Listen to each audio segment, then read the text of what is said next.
Hi everybody, Kat here. Welcome to the channel. Hope you're having a great day. It is Wednesday morning, and as promised, I'm here to tell you all about what I know of Harry's visa application being released by Judge Nichols. Well, what we got was just pages and pages of redactions on the surface of it. We really didn't learn anything. Now, what we know from looking at this, what we understand completely, is what I've been saying all along, is that Harry is heavily protected. Pressure from the State Department, pressure from diplomatic circles, perhaps the royal family itself. What type of visa might Harry be on? There's a couple that it could be. There's one called a 01, which is an exceptional person. Say if he had some big talent that only he can provide, and a very useful person. Perhaps they could have used his charity connections and as statement of fact that he deserves an 01. That's one type that he could have, exceptional person. The other one is the A1, and that is the diplomatic. Okay? That is the one that I pretty much think that he's been enjoying.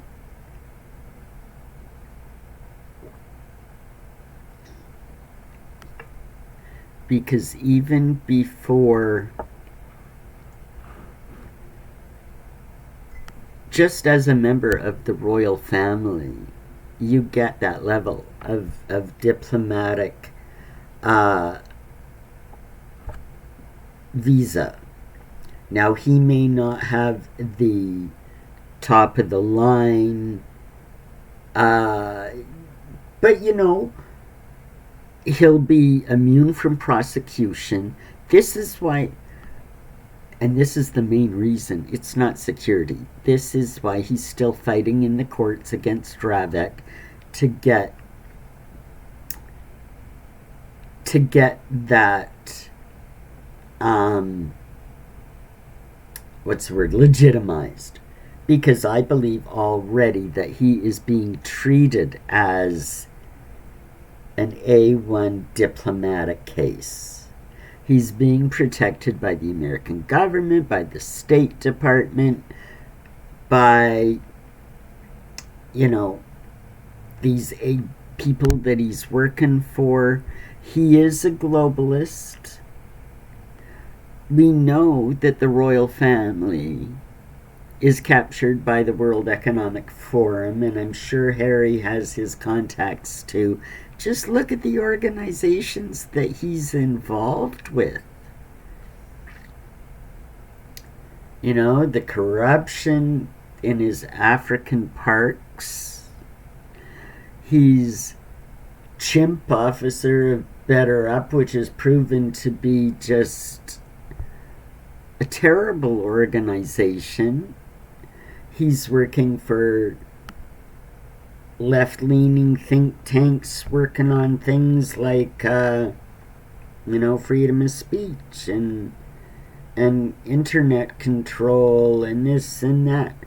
The guy and Travelist, want us to stop traveling, yet he can do what he wants. But this is, here's the thing, and you gotta drive it home, because people don't even, who's Harry? Oh, he's a nobody, ex-royal, but the thing is, if you're a member of the British royal family, no matter how ridiculous or stupid you may be, you're still a member of probably the most important family on the planet.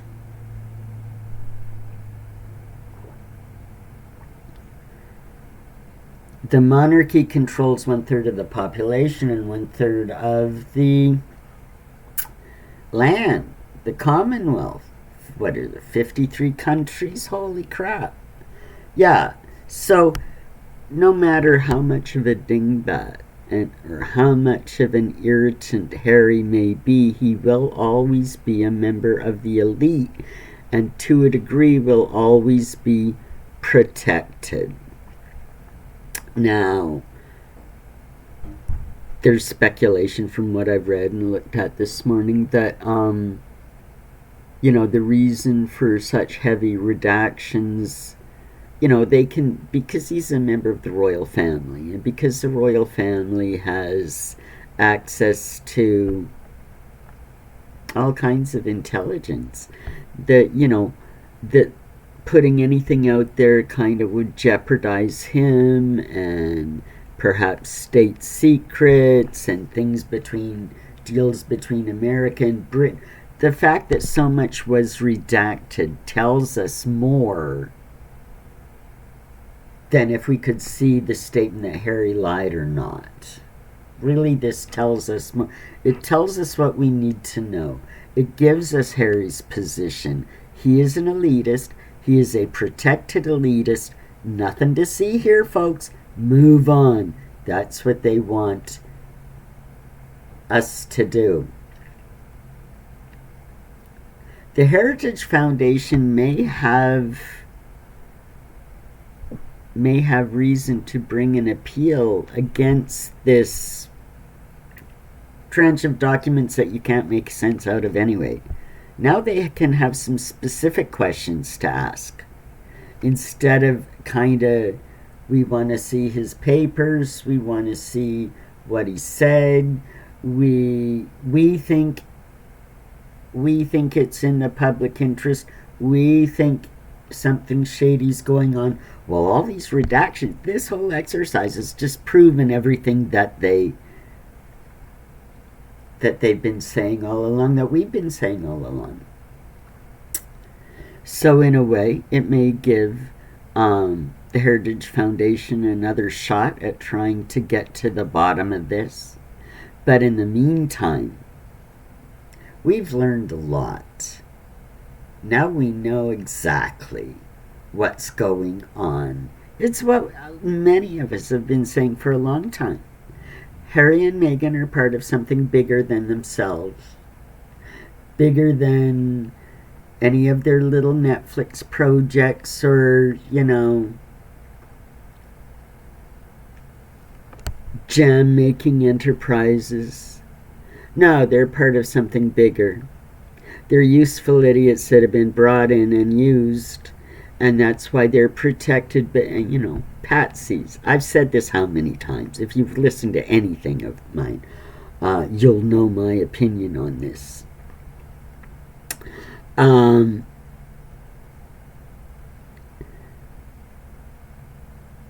He's certainly going to be immune from any kind of prosecution. I mean, there was a case a few years ago of the wife of some ambassador in Britain. They were American and they were living in Britain, and she hit and killed a teenage boy on the roadway, and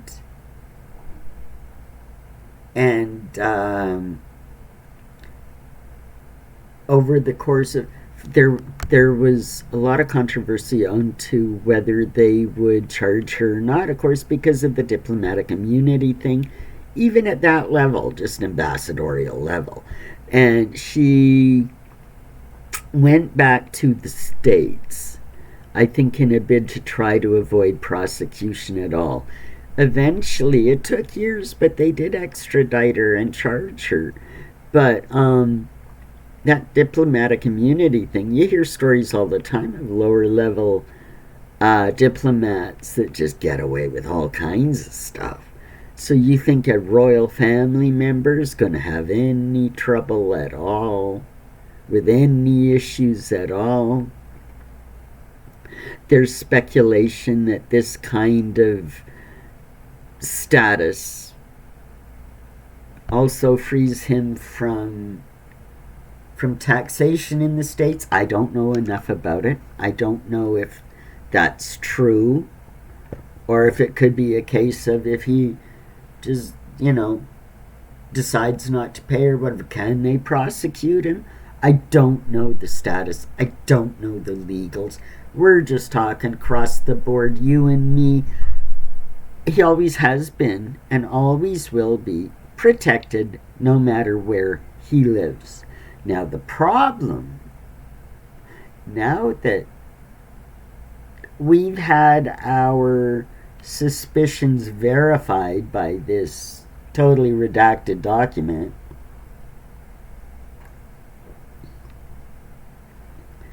this is not going to help their reputation. Because everybody's going to say, this friggin' dingbat is getting full immunity and a full diplomatic pass and everything that goes with it. And look at the crap that he's doing. Look at how destructive he's being. His actions are, fighting against free speech, fighting against solid American principles that have been in place since the beginning, But Harry thinks they're just bonkers, so he's there to champion his form of fascism. That's all it is. I mean, I've got a video, from a while back. Look it up. Feudalism is alive and well. It's never left Britain. It's just become more obvious around the world, this leftist fascist move that they're making, and all the climate change and all of this, and carbon tax, and we gotta stop eating meat because cows, and it has nothing to do with your health. It has nothing to do with the health of the planet. The green agenda, electric cars, windmills, heat pumps, all of the things. There's only one agenda, and all the elites proscribe and participate in limiting your resources, limiting your access to said resources, limiting your travel, taking control of your money through digital currency.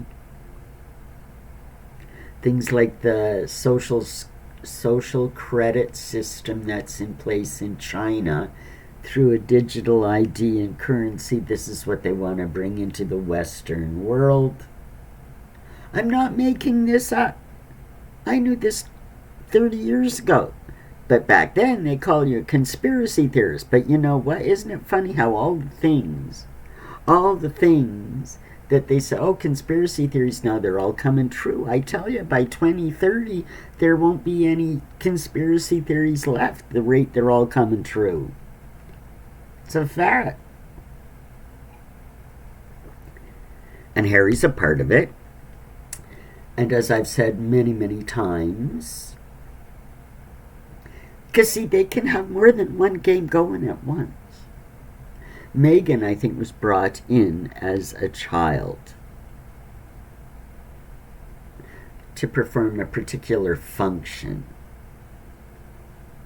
That is why she's got connections with Soho House, which circle back to the man on the island. Who is Marcus Anderson? Look at that video of mine in my Who's Your Daddy playlist. It'll give you a big hint onto how this all really connects. It's all connected. It's all connected. And Harry and Meghan might well always have that protection and always have that privilege. But you know what? Their public image, this is going to make it worse for them.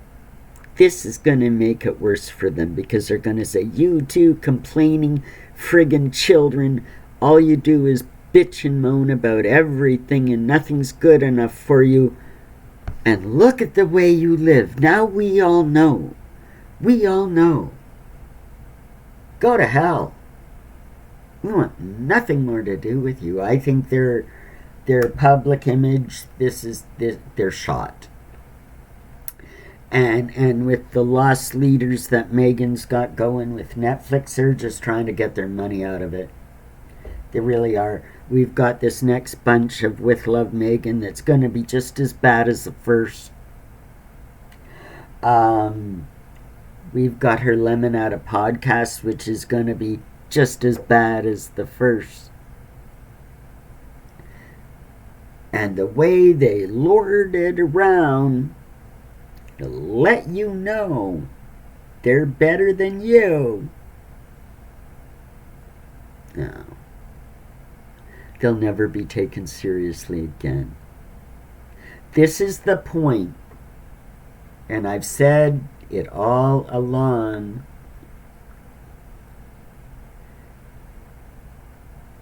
That there's going to come a point where Harry and Meghan are going to have to just fade into the limelight. You think they're minor celebrities now. Give it a year. And it is exactly what happened to Edward and Wallace Simpson, where the shine was off the rose. I mean, after he left the throne, they always had a few supporters like Chips Channon and some close friends that never left them. And Harry and Meghan will have their supporters too. But it'll be quiet behind the scenes. There's going to come a time that they will get the privacy that they want because nobody will pay attention to them. And they will come to realize that putting themselves in the public spotlight is just a humiliation too big to bear anymore. And I think that's where we're at in the story of Harry and Meghan. We will keep an eye on that, but this does not bode well for Harry and Meghan at all. We're witnessing the beginning of the end, just like I said it was going to happen. I think we're there now. We'll have to watch and see. Hope you enjoyed this video. Like, subscribe, leave me a comment. I want to know what you're thinking, and we'll see you in the next one. Take care, everybody. Bye for now.